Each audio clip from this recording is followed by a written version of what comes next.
Welcome to the Chaos Whispers of Healthcare, the podcast for busy healthcare leaders who are ready to get out of survival mode so they can focus on what matters most. This is where the burnout stops and the real talk starts. I'm your host, Dr. Megan Carter, and each week I sit down with healthcare innovators who get it. We will unpack the chaos, laugh through the hard stuff, and get you at least 2 practical tips you can use at work right away. If you're ready to clear the chaos and lead with impact, you've come to the right place. Let's jump in. Welcome back to the Chaos Whispers of Healthcare, the podcast for busy healthcare leaders who are ready to clear the chaos and lead with impact. I'm your host, Dr. Megan Carter, and today we are talking about something that a lot of healthcare leaders avoid, but it impacts their opportunities, their influence, their communication, and even their career growth, and that is your leadership brand. And today I am joined by the amazing Emily Sereno, who is a branding and executive communications strategist and someone who's personally helped me shape the messaging and the strategy behind my own business and the Chaos Whisper framework. I actually originally connected with Emily through a mutual connection when I was looking for a branding marketing support person while I was building my company, and she helped me take what felt like scattered ideas and help me turn them into a clear movement and framework. Welcome to the show, Emily. Megan, thank you so much for having me. Yes, I'm so excited that you're here. I cannot wait for the audience to hear from you. So let's start with just a basic question. When healthcare leaders hear the phrase personal brand or leadership brand, what do you think they usually get wrong about that? Yeah. So a lot of people think that you only need a personal brand if you're a business owner or a founder like yourself. But personal brands apply to everyone. So if you're trying to establish yourself as an expert in your field, if you're hiring or you will be in the future, or you're looking for a new job, trying to get a promotion, all of those are big reasons why you would want to actively own your personal brand. And I'm so excited to get into all of that with you today.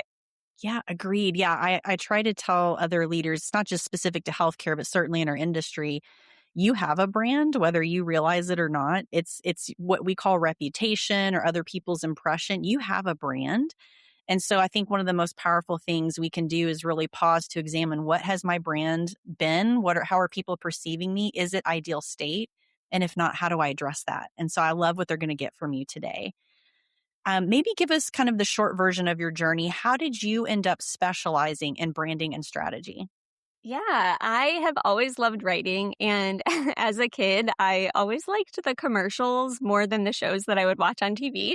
So marketing and communications was just a natural career path for me. And I was pretty fortunate throughout my early career to hold roles across all disciplines, whether that was PR, content creation, SEO, corporate comms, product marketing, social media, you name it, I've done it.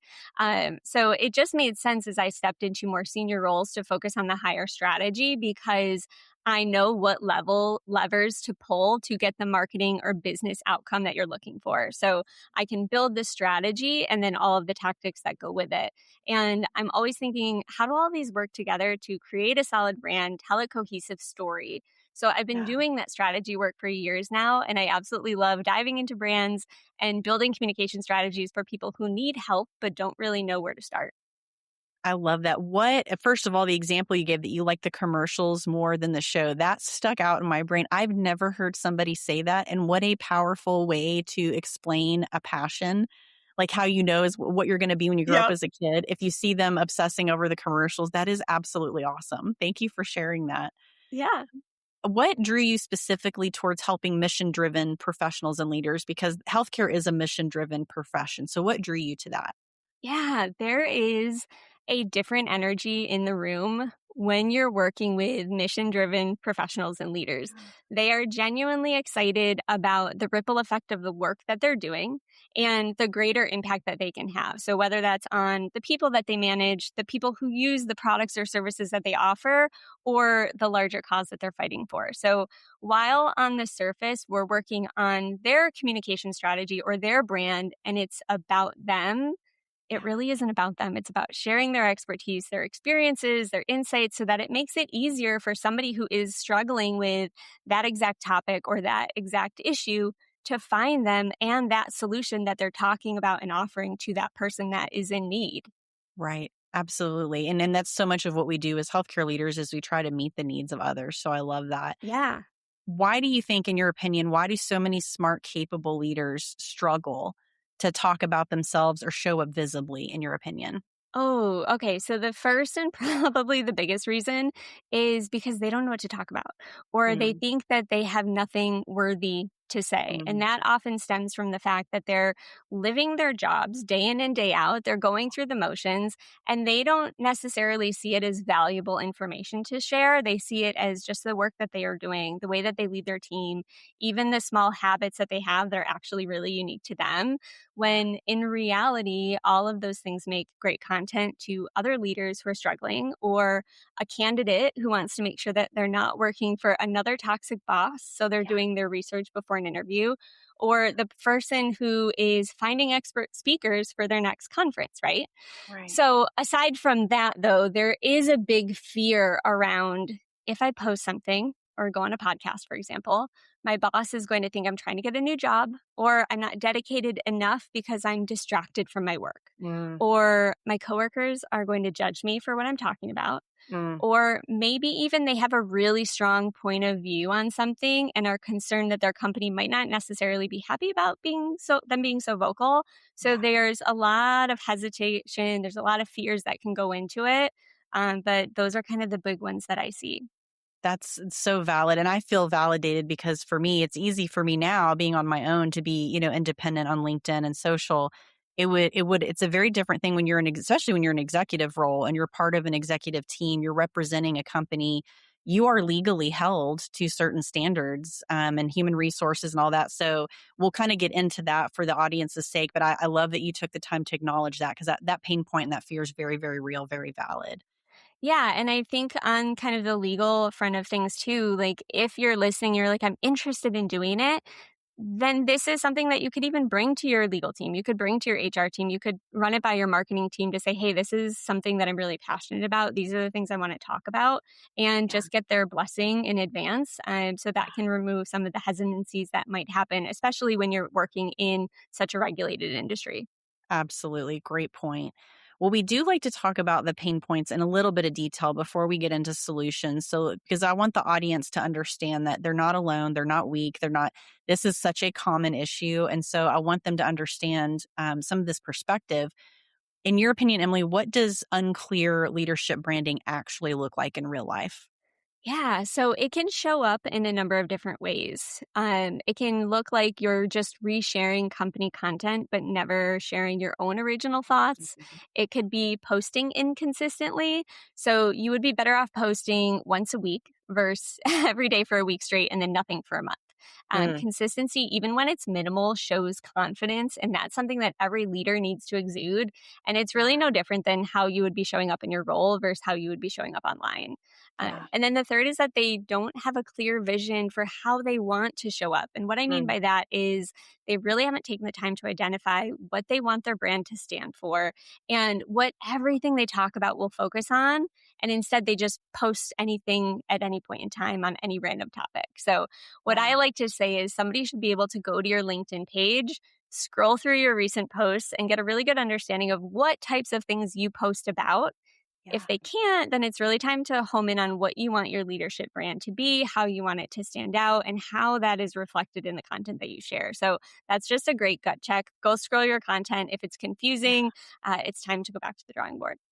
That's so valuable, and I wanna make sure they understand too, what is the potential cost of staying invisible professionally? And invisible in the 21st century, in 2026, doesn't mean you're invisible at work. Invisible on social, what's the cost of that professionally, you think? More than I bet a lot of people would think, Mhm. especially if you're within an organization. So I want to walk you through a couple of scenarios. Yeah. Say you are unhappy in your current role and you want to find a new job. Hiring is happening in the DMs. Yeah. Recruiters are going to LinkedIn, they're checking out your profile, they're seeing what you post. Yeah. And if they like what they see, they're going to send you a message. Maybe they even Google your name to see what else pops up and Yeah. listen to a podcast that you did or an article that you wrote. Yeah. All of that is credibility toward helping you get a job that you love.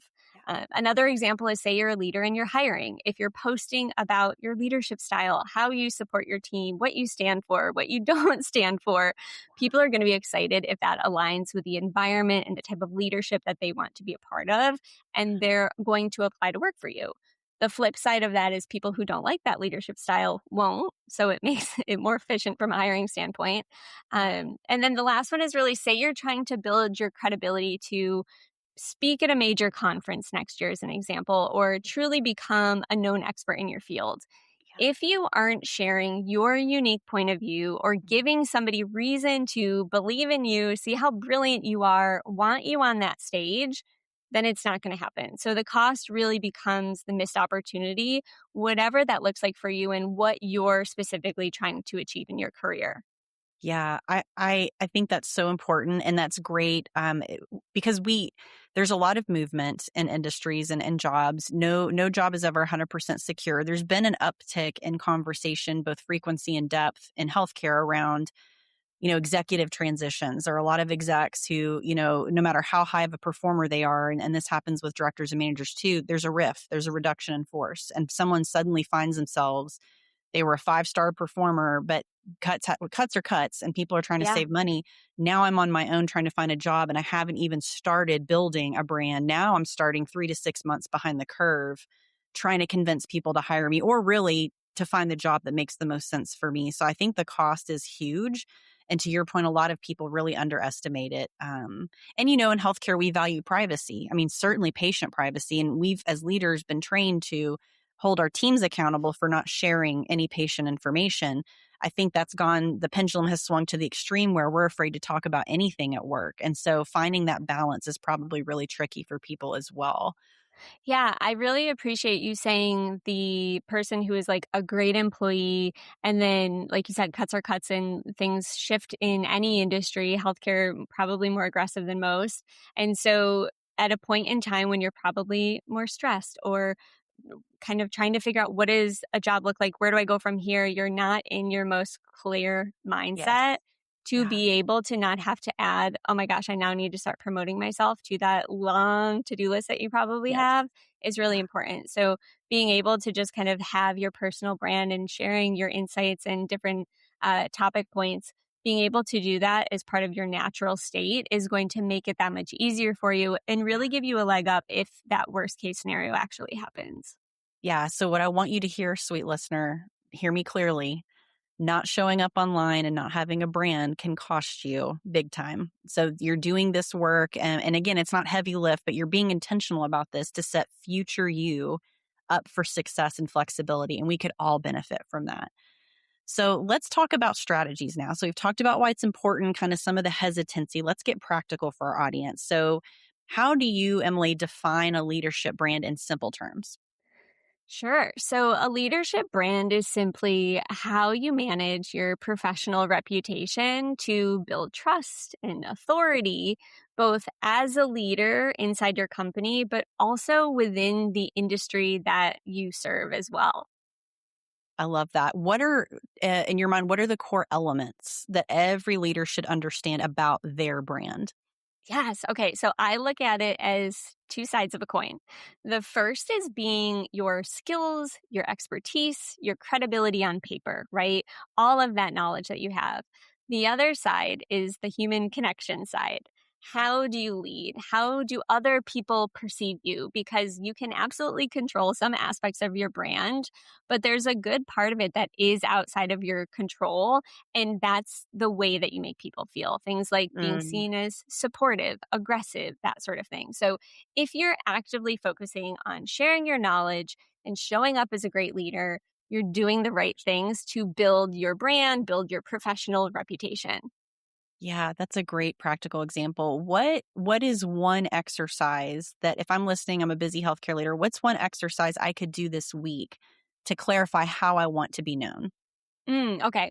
So let's tackle kind of both of those two sides because I can't do one without the other. So Yeah. first, I want you to think about one to two topics that you would be excited for somebody to say when introducing you. So for you, Megan, if I'm a healthcare leader, I would say you need to meet Megan. She is a genius when it comes to getting you out of unnecessary meetings and reducing burnout on your team. So think about what those top things would be, because that's really going to help you as you start thinking through your content creation, which we'll get to, I'm sure, next. But that really is the meat and potatoes of it. Like, what are those two things or those couple things that are really important to you? Yeah. And then on the human side, I want you to find people that you trust to give you honest feedback on your leadership style or how you work. Yeah. And trust is really important for this one, because if you don't trust this person, you're not going to get honest feedback. So if you go to your team, you need to make sure you have a relationship with your team for the people that report into you, because they might not want to tell you the honest feedback of how you are as a leader if it could jeopardize their job. So this Absolutely. might mean going to somebody, maybe a peer or somebody in kind of a similar level as you, somebody who's in a lot of meetings with you or works with you closely. So that's really important, is a key thing here, of the people that you can trust. Yeah. And then you want to ask them what words they would use to describe you. And I want you to note any that keep coming up. So to give an example, say someone comes to you, or the people that you talk to keep telling you that you are extremely supportive. What do you do that makes you that way? What Yeah. caused you to be a supportive leader? Is there a story about a previous boss, or maybe how you were raised, that led you to be this type of support system as a leader of your organization? Yeah. What does being supportive look like in practice? Yeah. Supportive leadership could be a content pillar that you decide that you want to emphasize. And all of those questions that I just asked would then become talking points for you that you can use within your content strategy. So Yeah. really, the whole point of this exercise is to, one, identify the things that are most important to you and you want people to say to you, but then the leadership softer side as well. What are those two things? And those ultimately can become kind of those key pillars that you use when you go to start structuring your content out. That is great. I love that you're able to simplify and because most of us, 99% of us in healthcare, we're not trained in marketing and branding. Like, this is a foreign Yeah. concept. So I love that you've simplified that. If I'm a busy healthcare leader and I want to start dipping my toes in the content water. So let's say I want to start showing up a little bit on LinkedIn or Instagram, wherever I want Yeah. to be. How can I create content in a way that feels authentic instead of performative? Because we see a lot of examples of performative, especially in Oh, yeah. healthcare. With our credentials, our titles, we're celebrating things, which is great, but we really want to create authentic content. Where do I start with that? Yeah.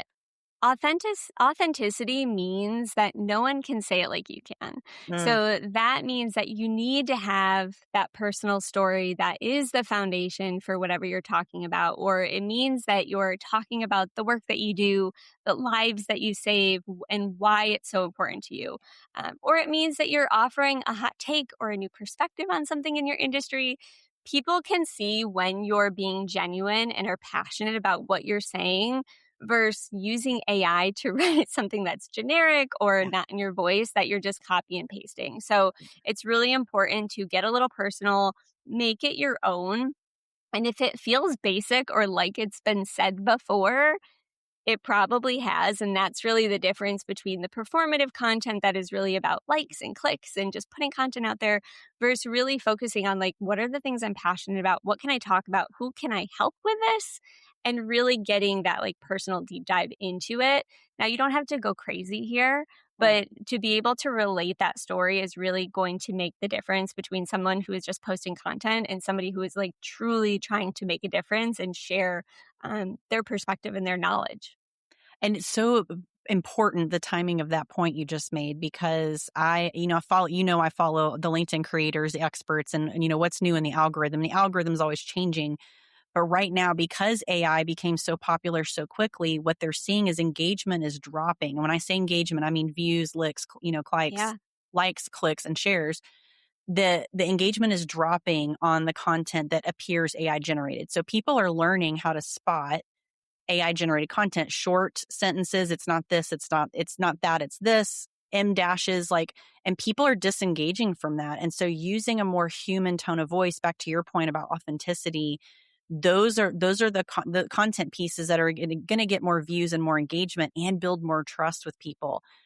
the opposite extreme of what you described, I want to throw that out there because I think we've all seen this. There are healthcare leaders and content creators that exist on LinkedIn that part of their brand, while they're smart, they're intelligent, they have great points, is very, very negative. And what I Mm, mean by that is their hot take is extreme. So they use extreme sarcasm, they use extreme negative to talk about why something is broken and how foolish people are. And they might offer a solution, they might not, but it's almost, to me, it feels like I don't even know that they're aware that their brand is actually creating distrust with their audience because they are constantly so negative and sarcastic all the time. So I wanted to share that as just a balance of, yes, we want to be authentic because healthcare is hard, leadership is hard, but also remember you want to stay, quote, on brand. Now that might be their goal. They might want to be known as the good troublemaker. I respect that. But I can, people that I've deeply liked and respected and followed for years, I've started to disengage because it's gone so far the other extreme, if that makes sense. 100%. And I think a good follow up to that is if it's okay to be controversial, it's okay to post some negative things. You Yeah. do an incredible job of calling out some of the issues within the healthcare industry. But I think the people that take it to that extreme forget that there's somebody on the other side of that screen reading Right. what they're posting, right? And Yeah. so one or two things here or there is like, oh, okay, that's a great point, and it gets people to think, right? That's the goal of this. We want people to Yeah. think. We want people to kind of come to you as a thought leader. Yeah. The opposite is happening with that style of content when it is so Yeah. aggressively used is it's actually making people feel bad, or it's making them feel Right. worse, or makes them feel negative. And Right. we are at such a point in our society today where we can turn that content off, right? Yeah. Or like you said, you get to a place where you're not trusting them anymore.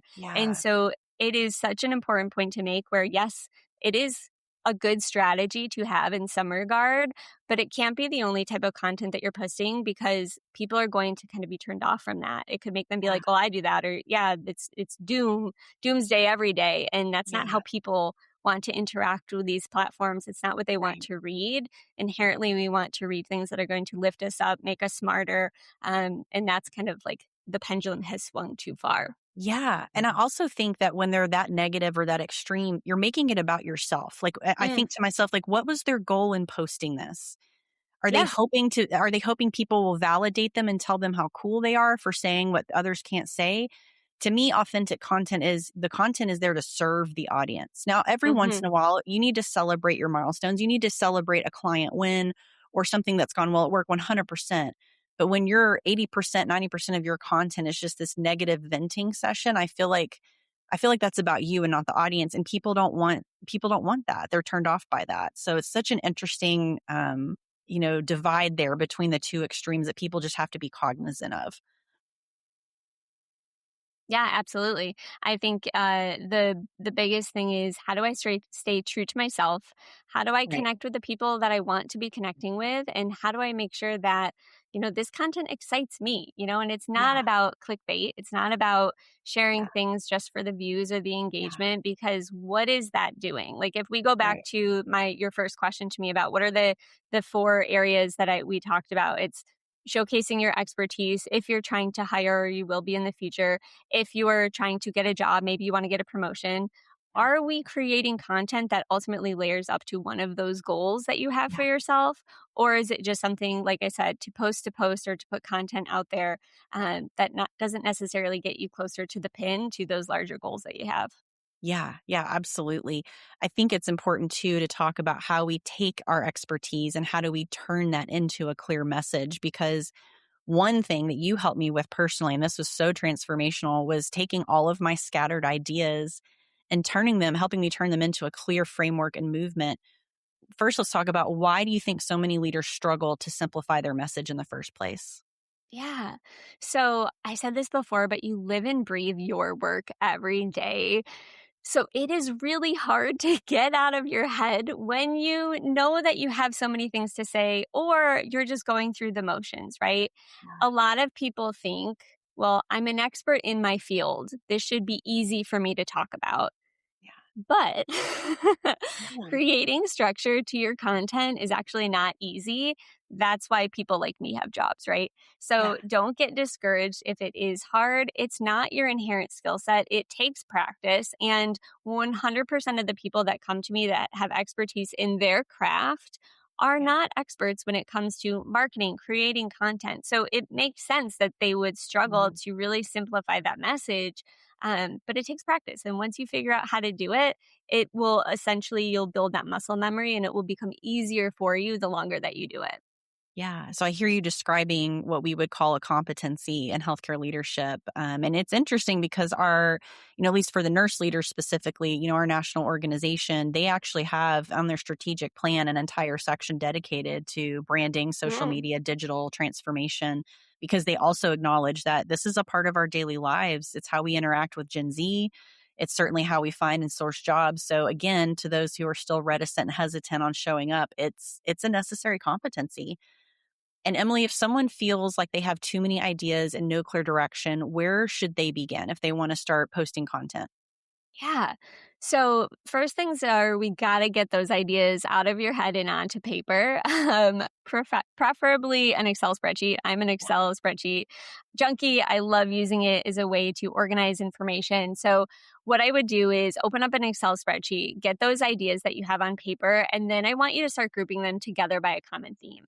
So, those themes are going to become your pillars. Yeah. I would say that you want to start with maybe 3 pillars so that it doesn't become overwhelming. Yeah. And then make sure that those pillars and themes are what you want to be known for. So, to go back to our earlier part of the conversation, this couple one of two things.